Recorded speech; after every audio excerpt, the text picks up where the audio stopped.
This is the Lone Crater YouTube. We hope this video helps. In this video, I will explain how to set up your Coldcard MK4. First, carefully unbox your device and check for any signs of tampering.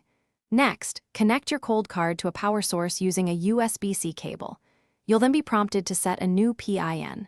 Choose a strong PIN, ideally between 8 and 12 digits, and confirm it carefully. Remember this PIN, as it's essential for accessing your device. Now, let's generate your seed phrase. The Coldcard will create a new 24-word BIP39 seed. This is your wallet's master key, so treat it with extreme care. Write down each word exactly as it appears in order on the provided backup card. After writing, the device will ask you to verify the seed by re-entering some words.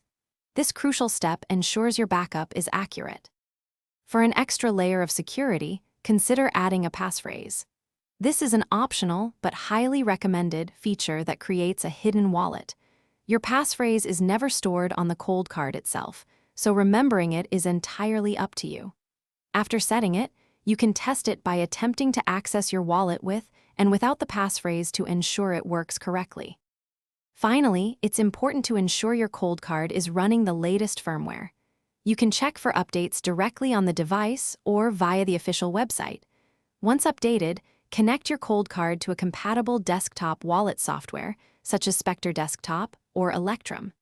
To confirm everything is working correctly, send a small test transaction. This verifies your setup before you transfer larger amounts. Thanks for watching.